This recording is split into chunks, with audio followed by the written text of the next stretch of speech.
Muy buenos días, hermanos.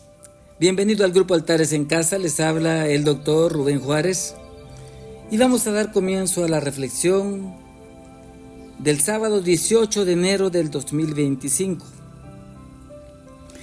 Vamos a adentrarnos, hermano, en el corazón del hombre actual y en esta generación de los últimos tiempos donde los estándares han sido cambiados. En este mundo, hermano, hay una línea de pensamiento que le dice a la persona contrariada, a la persona en problemas, al solo, al abatido: sigue tus instintos, sigue lo que tu corazón te diga y verás que al final encontrarás realización, que encontrarás la felicidad. Te encontrarás con tu destino y termina diciendo: solo sigue tus instintos, confía en ti, cree en ti. Dios nos describe, hermano, al hombre con un corazón rebelde, buscando las respuestas en sus propias capacidades, en sus propias habilidades, aislándolo de todo lo que se llama Dios, consejo o sabiduría. Y es que el hombre se ha rebelado contra su Creador. Esto es un corazón rebelde, hermano. Jeremías 17:9 nos dice: porque engañoso es el corazón más que todas las cosas, y perverso, ¿quién lo conocerá? Esta declaración de Dios en su santa palabra contradice al hombre actual, a un hombre libertino, a un hombre que no tiene freno y que hace su voluntad. Él es su propio Dios. La pregunta es: ¿por qué nos dejaremos guiar nosotros? Jesucristo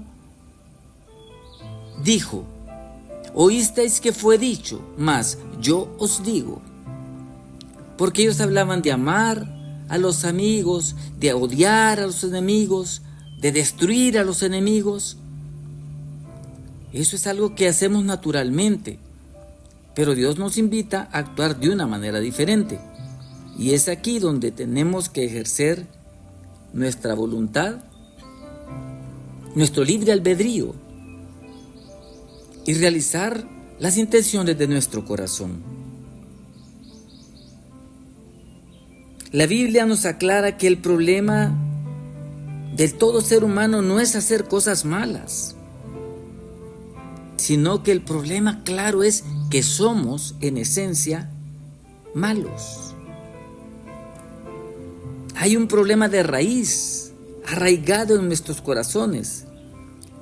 El mal está entronado en la vida de los hombres desde el día en que el hombre desobedeció a Dios. A alguna gente le choca que le digan esto, de que el hombre por naturaleza es malo.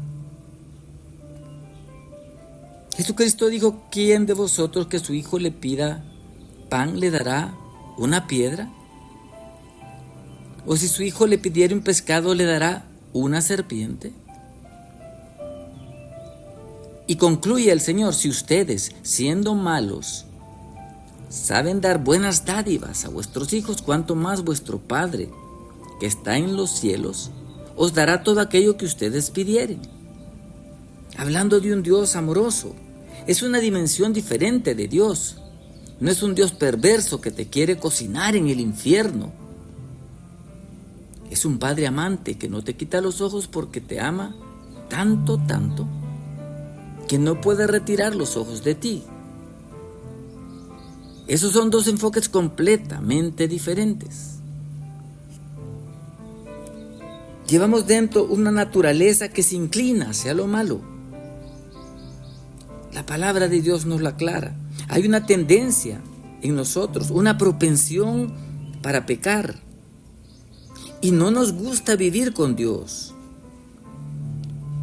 Este corazón nuestro siempre nos aparta de Dios. Y ese es el punto.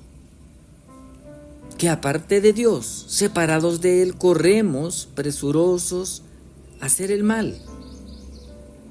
Es por eso que corremos y terminamos haciendo cosas malas. Porque el mal vive con nosotros, está en nosotros. Y en un momento, en el momento menos esperado, esto morderá como serpiente. Hay una escritura que arroja luz sobre esto, sobre el pecado arraigado. Jeremías 17, verso 1 dice: el pecado de Judá escrito está con cincel de hierro y con punta de diamante. Esculpido está en la tabla de su corazón y en los cuernos de sus altares. Nos habla de que estamos tallados para el mal, ya estamos perfilados para hacer el mal. Solo la mano interventora de Dios podría librarnos de caer en ese error terrible. Muchos buscan soluciones falsas, fuerzas falsas, soluciones que vienen a hacer más grande el problema y a traer más dolor. Muchos buscan librarse del dolor, de la culpa. Quieren que alguien les diga que no fue su culpa, que alguien alivie aquella pena que se carga en lo profundo del alma. Que le digan que es natural actuar mal de vez en cuando, o cuando te encuentras bajo presión, que no es tu culpa, que es algo humano. Otros, que errar es de humanos, que todos fallamos, que nadie es perfecto, te dirán. Pero al final todas estas aseveraciones lo que traen es más dolor, porque en el fondo sabemos que somos culpables. Y de alguna manera o de otra quisiéramos librarnos de ese sentimiento que aplasta, que quita el deleite por la vida. Una vez que hemos pecado, una vez que caímos en la tentación, viene el sentimiento de culpa. Dependiendo de lo que hayamos hecho, el sentimiento de vergüenza. Nos sentimos manchados interiormente, sucios, buscando humanamente la cura, y vamos añadiendo nuevos males, más fracaso, más dolor. Cuentan la historia de un hombre que había cometido el crimen perfecto, pero se empezó a ahogar en la angustia, en el remordimiento, y buscó liberarse hasta que un día fue y se presentó a las autoridades y confesó su pecado. Y aunque estaba preso, sentía él cierto alivio en su corazón.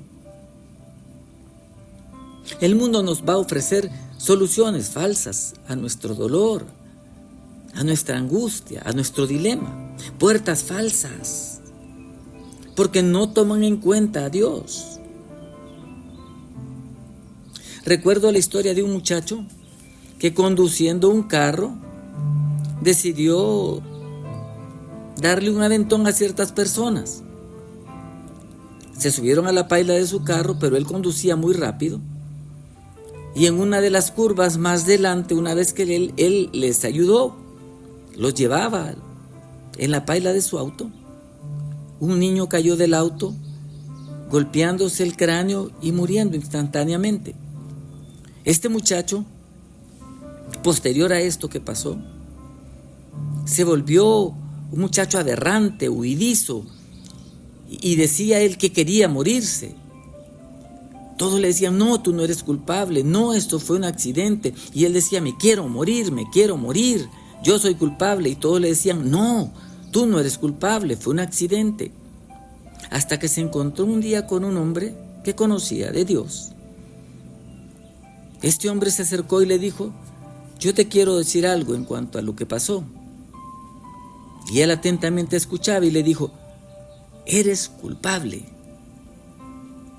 Si no hubieras conducido de esa manera, ese niño estaría vivo. Y tienes razón de sentirte así, pero la pregunta es, le dijo, no es si eres culpable, porque sí lo eres. La pregunta es, ¿qué vas a hacer con eso? Tienes que entregárselo a Cristo, ir a los pies del Redentor, confiésale lo que sientes y pide perdón. Y esta vez que fue confrontado con los hechos que lo acusaban, este hombre empezó a encontrar la salida. Buscó a los parientes del niño y les dijo: yo soy culpable, perdónenme por lo que hice, no quise hacerlo. Y ahí comenzó la sanidad del corazón. ¿Cuántas veces hacemos cosas que solo complican más un problema que ya de por sí es grande? Sucede algo con los diabéticos. Los diabéticos, en una creencia cultural equivocada, por falta de formación, por falta de información, dicen ellos que para curar el azúcar, lo que deben hacer es tomar bebidas amargas, sumamente amargas y desagradables. ¿Te imaginas eso? Abrazan la creencia de que lo amargo contrarresta lo dulce, que de esa manera van a neutralizar los niveles altos de azúcar. Así que otros dicen que si has hecho algo malo, esto se puede compensar con algunas acciones buenas. Vas inclinando la balanza más hacia lo bueno. Así que ya no eres tan malo. A esto lo llaman penitencias. Eso jamás funcionó. El asunto no se trata de hacer cosas buenas, sino recurrir al que puede derrotar ese mal que está en nosotros, arraigado en el corazón del hombre. Recurrir al que puede liberarte de esa esclavitud.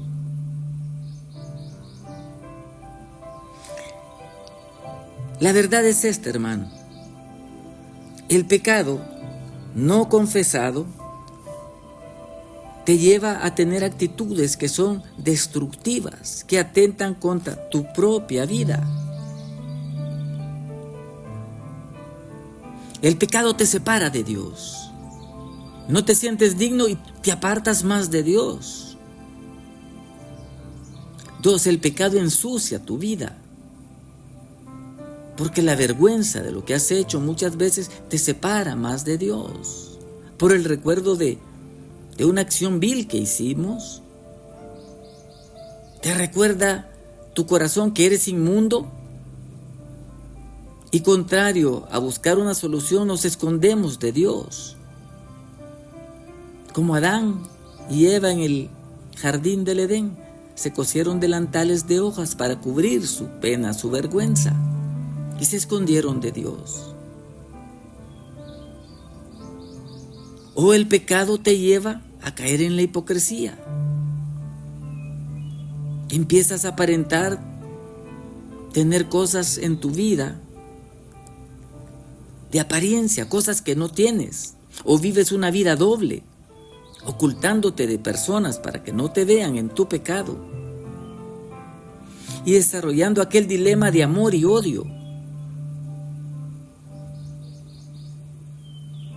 La psicosis y las neurosis, que son males de estas últimas generaciones, vienen de conflictos internos en nuestro corazón que no están resueltos. El muchacho que odia a la madre que lo abandonó, pero en el fondo sabe que él debía amar a la madre, que es el ser más venerado. Y se debate entre los dos extremos.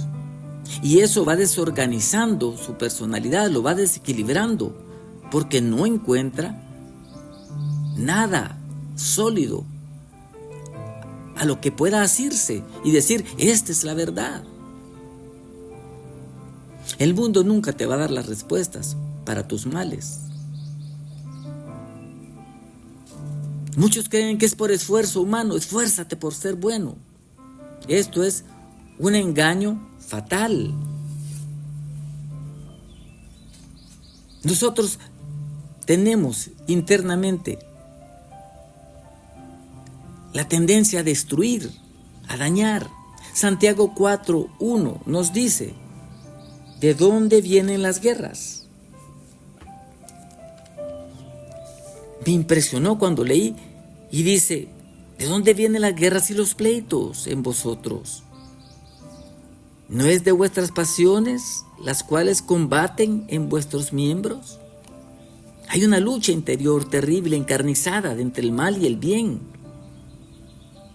Y sin Cristo las pasiones nos vencen.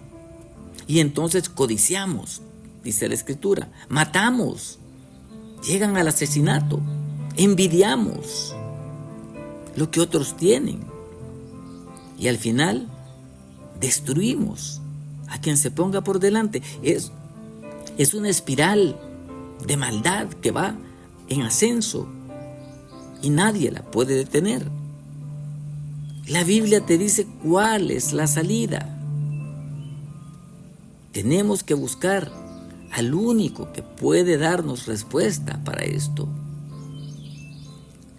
Santiago 4:8 dice, acercaos a Dios, y Él se acercará a vosotros. Pecadores, limpiad las manos, y vosotros, los de doble ánimo, purificad vuestros corazones. La palabra clave es acercaos, limpiad, purificad. Y eso solo lo podemos encontrar en Cristo Jesús.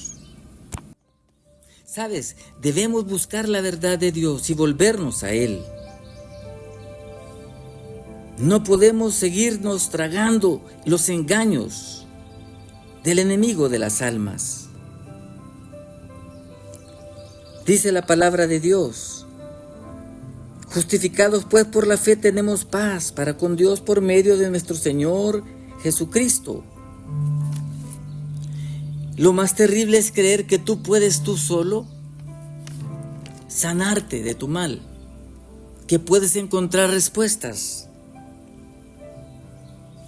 Satanás quiere eso, que tú sigas solo, porque así eres una presa fácil de vencer. En Hechos 20:21, el apóstol Pablo nos dice, yo he tenido un solo mensaje para los judíos y griegos, para los dos por igual, la necesidad de arrepentirse del pecado,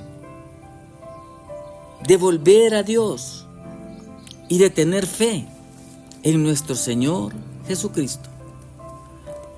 No podemos nosotros, hermano, pagar por el mal que hemos hecho. Si algún hombre pudiera pagar con buenas acciones a Dios para ganar el cielo, la Biblia nos dice que por demás murió Cristo. Si tú puedes, si un solo hombre hubiese podido justificarse, Cristo no tendría que haber venido a esta tierra, porque ya alguien lo había logrado. Pablo es claro, un solo mensaje, la necesidad de arrepentirse del pecado. Encontramos en Jeremías 17, verso 7, bendito el varón que confía en Jehová y cuya confianza es Jehová, porque será como el árbol plantado junto a las aguas, que junto a la corriente echará sus raíces y no verá cuando viene el calor, sino que su hoja estará verde. En el año de la sequía no se fatigará, ni dejará de dar fruto. Verso 9 concluye, engañoso es el corazón más que todas las cosas, y perverso, ¿quién lo conocerá? Hermanos, en esta reflexión tenemos la luz de Dios. No se trata de hacer acciones buenas, se trata de volvernos al único que nos justificó delante de Dios, como dice Romanos 5. La paz, hicimos la paz con Dios por medio de nuestro Señor Jesucristo, por quien también tenemos entrada a la fe. por esta gracia. Y no te preocupes, hermano, por el pecado. 5:8 dice: mas Dios muestra su amor para con nosotros, en que siendo aún pecadores, Cristo murió por nosotros. Romanos 5:10: si siendo enemigos fuimos reconciliados, ¿cuánto más ahora que tenemos la fe en su Hijo Jesucristo? ¿Cómo Dios no nos va a recoger con brazos de amor? Damos gracias a Dios, hermanos, por este mensaje. Dejamos las puertas falsas y nos acercamos al único, al que nos justificó de nuestros pecados, allá en la cruz del Calvario, a Cristo Jesús, nuestro Señor. A Él sea gloria, imperio y honra, por los siglos de los siglos de los siglos. Amén y amén.